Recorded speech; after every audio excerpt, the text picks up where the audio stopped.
आज उत्तराखंड में प्रधानमंत्री मोदी केदारनाथ और बद्रीनाथ धामों में की पूजा अर्चना। 34 अरब रुपए की विकास परियोजनाओं की आधारशिला भी रखी।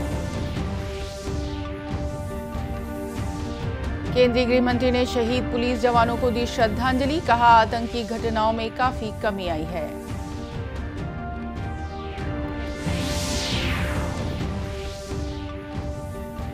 पुलिस स्मृति दिवस पर राज्यपाल और गृह मंत्री ने दी श्रद्धांजलि।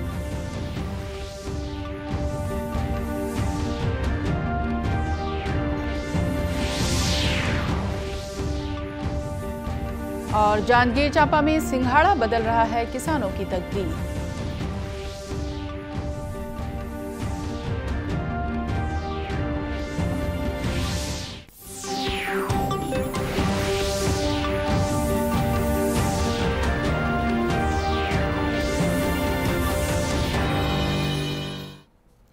नमस्कार, आप देख रहे हैं दूरदर्शन समाचार। मैं हूं रेहाना। अब समाचार विस्तार से। प्रधानमंत्री नरेंद्र मोदी ने आज उत्तराखंड में केदारनाथ और बद्रीनाथ धामों में पूजा अर्चना की। इस दौरान उन्होंने उत्तराखंड के विकास के लिए 34 अरब रुपए से अधिक की संपर्क परियोजनाओं की आधारशिला भी रखी। इन परियोजनाओं में गौरीकुंड से केदारनाथ और गोविंद घाट से हेमकुंड साहिब को जोड़ने वाली 2 नई रोपवे परियोजनाएं भी शामिल है। श्री मोदी लगभग 1000 करोड़ रुपए की लागत से सड़क चौड़ीकरण परियोजनाओं का शिलान्यास भी करेंगे, जिससे सीमावर्ती क्षेत्रों में सभी मौसम के अनुकूल सड़क संपर्क उपलब्ध होगा। इन परियोजनाओं से गढ़वाल क्षेत्र में संपर्क और धार्मिक पर्यटन को बढ़ावा मिलेगा। प्रधानमंत्री ने चंबोली जिले के माड़ा गांव में एक जनसभा को भी संबोधित किया। हमारी सरकार ड्रोन को भी पहाड़ों पर सामान के ट्रांसपोर्ट का प्रमुख साधन बनाने पर काम कर रही है, क्योंकि आजकल ड्रोन आते 20 किलो, 25 किलो, 50 किलो तक सामान उठा करके तेज गति से दूसरी जगह पे उतार देते हैं। हम उसको लाना चाहते हैं, क्योंकि आपके यहां जो फल सब्जी पैदा होती है वो ताजा ताजा बड़े शहरों में पहुंचे, ताकि आपको ज्यादा कमाई हो। और मैं आज हिंदुस्तान के सीमा पर देश की रक्षा कर रहे गांववासियों के बीच आया हूं। तब अभी मैं आप जो हमारी माताएं बहनें, सेल्फ हेल्प ग्रुप की बहनें जो उत्पादन पैदा करती है, जो मसाला, वो पहाड़ी नमक, ये सारी चीजें मैं देख रहा था। और पैकेजिंग वगैरह में बस सचमुच में मेरा मन बड़ा प्रसन्न कर गया जी। माताओं बहनों को प्रणाम करता हूं, क्या बढ़िया काम किया आपने।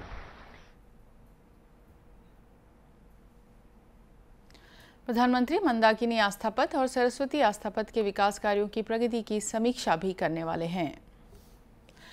केंद्रीय गृह और सहकारिता मंत्री अमित शाह ने आज पुलिस स्मृति दिवस पर नई दिल्ली स्थित राष्ट्रीय पुलिस स्मारक पर शहीद जवानों को श्रद्धांजलि अर्पित की। इस अवसर पर उन्होंने कहा कि पिछले कुछ वर्षों में देश में आंतरिक सुरक्षा परिदृश्य में सकारात्मक बदलाव आया है। पूर्वोत्तर जम्मू कश्मीर और वामपंथी उग्रवाद से प्रभावित क्षेत्रों में हिंसक घटनाओं में काफी कमी आई है। देश भर के पुलिस फोर्स और सीआरपीएफ के जवान अपने प्राणों की परवाह करे बगैर आंतरिक सुरक्षा और देश की सीमाओं की सुरक्षा को सुनिश्चित कर रहे हैं। इसी के कारण आज देश विकास के पथ पर आगे बढ़ा है।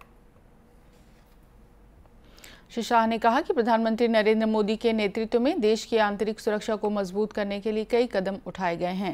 उन्होंने कहा कि पहले पूर्वोत्तर क्षेत्र में सशस्त्र बलों को विशेषाधिकार दिए जाते थे, जबकि अब युवाओं को प्रगति के लिए विशेषाधिकार मिल रहा है। दुनिया ने कोविड की महामारी का सामना किया है। वहां जहां तक भारत का सवाल है, हमने देखा है कि कोविड महामारी से निपटने के लिए जिस प्रकार से समग्र देश ने सामूहिक रूप से एक प्रयास किया, इसमें मेरी पुलिस फोर्स के जवान सबसे अग्रसर रहे। अपने जान की परवाह करे बगैर कहीं कोई दर्दी को अस्पताल तक पहुंचाना हो, कहीं अगर कोई न मिला तो उनके मृतदेह का अंतिम संस्कार करना हो, कहीं लॉकडाउन के पालन में नाके पर खड़े रहकर जनता में डिसिप्लिन लानी हो, या अस्पतालों के अंदर सुव्यवस्था सुनिश्चित करनी हो, ये सारी जिम्मेदारियां पुलिस फोर्स ने बहुत अच्छे तरीके से। वर्ष 1959 में आज ही के दिन भारत चीन सीमा पर भारी हथियारों से लैस चीनी सेना के घात लगाकर किए गए हमले में केंद्रीय रिजर्व पुलिस बल के 10 जवान शहीद हुए थे। उसके बाद से शहीद पुलिसकर्मियों के सम्मान में हर साल 21 अक्टूबर को पुलिस स्मृति दिवस मनाया जाता है। पिछले एक वर्ष के दौरान 264 पुलिसकर्मियों ने सर्वोच्च बलिदान किया है, जबकि अब तक 36,059 बहादुर पुलिसकर्मी अपनी शहादत दे चुके हैं।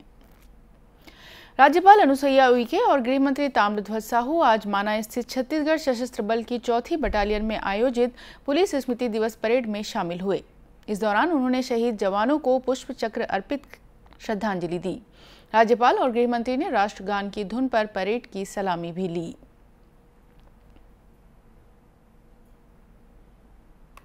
इस अवसर पर राज्यपाल ने कहा कि स्मृति दिवस अपना कर्तव्य निभाते हुए शहीद पुलिस जवानों के अदम्य साहस और पराक्रम का स्मरण कराता है। राज्यपाल सुश्री उइके ने भगवद गीता में उल्लेखित पुलिस के ध्येय वाक्य परित्राणाय साधुनाम के अर्थ को पुलिस द्वारा सार्थक बनाने की बात कही। गृह मंत्री ताम्रध्वज साहू ने कहा कि छत्तीसगढ़ सरकार ने पुलिस बल को सुरक्षा, सम्मान व सुविधाएं देने के लिए अनेक कदम उठाए हैं। शासन की पुनर्वास नीति से प्रभावित होकर माओवादी लगातार आत्मसमर्पण भी कर रहे हैं। इसकी वजह से नक्सली घटनाओं में कमी आई है। इधर कोरिया पुलिस लाइन में भी पुलिस स्मृति दिवस का आयोजन हुआ। इसमें कलेक्टर और एसपी सहित वरिष्ठ अधिकारियों ने शहीद जवानों को श्रद्धांजलि अर्पित की।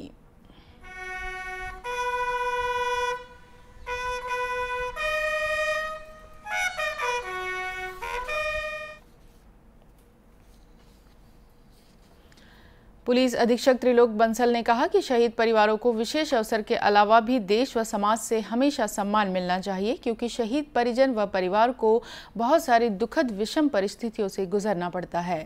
परेड का आयोजन किया जाता है। इसी सिलसिले में कोरिया जिले के पुलिस लाइन के परेड ग्राउंड में भी आयोजन किया गया था और इसमें कोरिया जिला, एमसीबी जिला और 18वीं बटालियन के अधिकारी और कर्मचारी सम्मिलित हुए और इस कार्यक्रम में सभी अधिकारियों एवं जनप्रतिनिधियों की उपस्थिति में जो पूरे एक साल में देश में 264 अधिकारी और जवानों ने अपने प्राणों की को न्यौछावर किया है देश की सुरक्षा एवं शांति के लिए, उनको श्रद्धांजलि अर्पित की गई और नमन किया गया। जो हमारे जिले के 5 शहीद परिवार हैं उनको भी सम्मानित किया गया। हर साल 21 अक्टूबर को देश भर में पुलिस स्मृति दिवस मनाया जाता है। यह ड्यूटी पर शहीद पुलिस जवानों की शहादत को नमन करने का दिन है। छत्तीसगढ़ में कोरोना संक्रमण की वजह से एक और मरीज की मौत हो गई है। बीते 24 घंटे में यहां कोरोना संक्रमण के 27 नए मामले सामने आए हैं। अब प्रदेश में संक्रमित मरीजों की संख्या 328 हो गई है। इस बीच कोरोना संक्रमण की रोकथाम के लिए टीकाकरण अभियान जारी है। छत्तीसगढ़ में अब तक 5 करोड़ से अधिक टीके लगाए जा चुके हैं। केंद्रीय स्वास्थ्य मंत्रालय ने बताया है कि राष्ट्रव्यापी टीकाकरण अभियान के तहत अब तक देश में 219 करोड़ 50 लाख से अधिक कोविड रोधी टीके लगाए जा चुके हैं। जांजगीर चांपा के किसान इन दिनों एक नई फसल में कामयाबी का झंडा गाड़ रहे हैं। ये सिंघाड़ा है जिसकी खेती तालाबों में हो रही है। अकलतरा ब्लॉक के बरगवा गांव में यह फसल किसानों की आमदनी का बड़ा स्रोत बन गया है। कई किसान धान की पारंपरिक खेती के साथ तालाबों में सिंघाड़ा लगाकर अच्छा मुनाफा कमा रहे हैं। मछली पालन और सिंघाड़ा की खेती करता हूँ और जो मैं हर तालाब मतलब निजी लीज में लिए रहता हूँ और मछली पालन के साथ साथ सिंघाड़ा डाले हूँ जिसमें मोला अच्छा मतलब आमदनी भी मिलते और साथ साथ 10 परिवार ला रोजगार भी मिल जाते।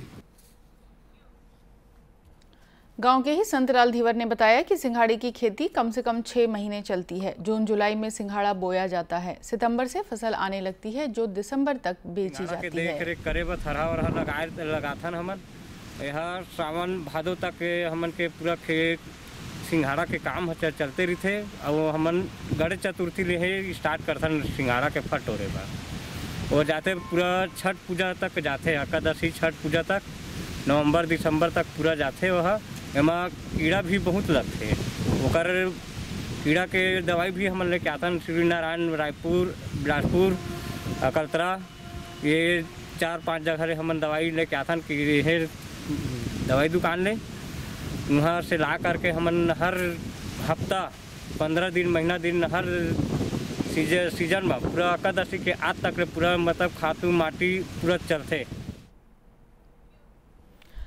सिंघाड़ा एक जली फल है जिसकी खेती तालाब, पोखर या फिर पानी भरे खेतों में भी की जा सकती है। व्रत में फलाहार के तौर पर इसका अधिक उपयोग होता है। इसकी वजह से बाजार में इसकी मांग अधिक है।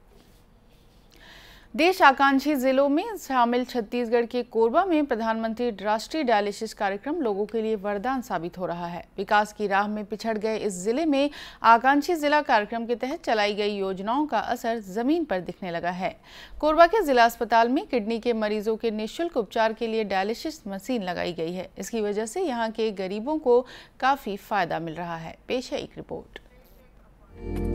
केंद्र सरकार की प्रधानमंत्री राष्ट्रीय डायलिसिस योजना आदिवासी बाहुल्य आकांक्षी जिला कोरबा के लोगों के लिए वरदान साबित हो रही है। कोरबा के इंदिरा गांधी जिला अस्पताल में इस महत्वाकांक्षी योजना के तहत किडनी के मरीजों के निःशुल्क उपचार के लिए डायलिसिस मशीन लगाई गई है। कोरबा कलेक्टर के मुताबिक किडनी की बीमारी के इलाज के लिए डायलिसिस एक खर्चीला उपचार है।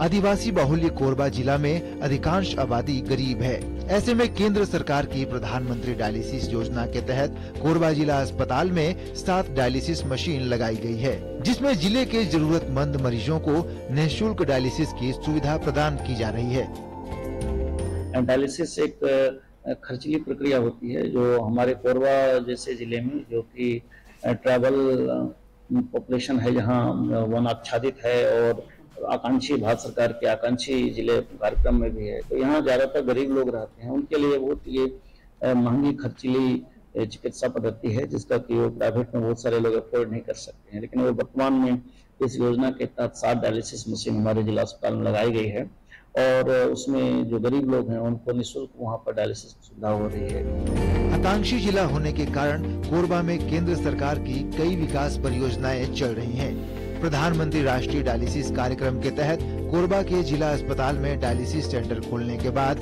अब तक हजारों किडनी के मरीज निःशुल्क डायलिसिस की सुविधा का लाभ ले रहे हैं।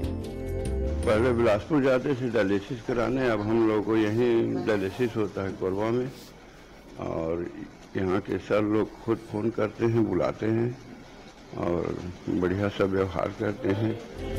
पहले अपोलो में कराते थे, बिलासपुर दौड़ना पड़ता था और वहाँ उसका अमाउंट वगैरह पेमेंट वगैरह बहुत ज़्यादा था।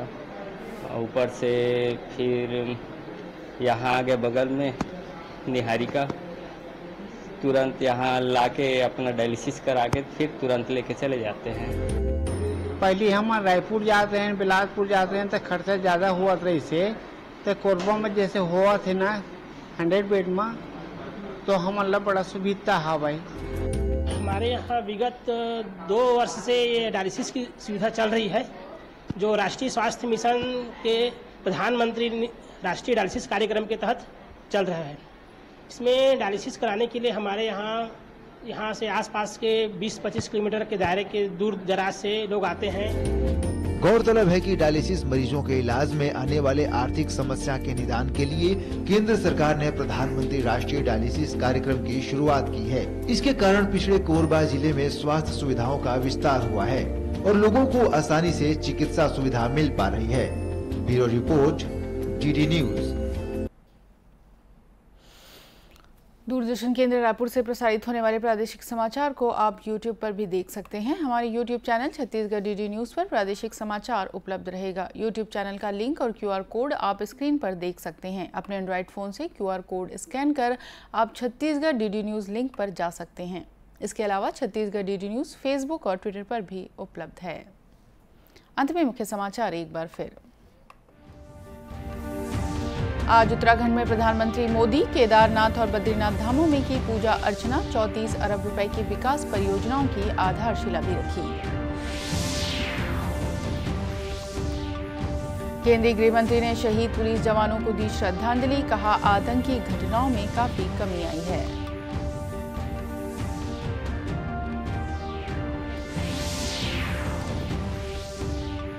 पुलिस स्मृति दिवस पर राज्यपाल और गृह मंत्री ने दी श्रद्धांजलि।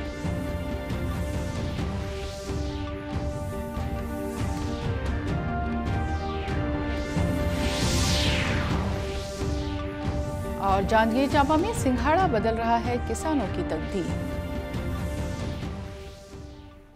इसी के साथ ये समाचार बुलेटिन समाप्त हुआ। नमस्कार।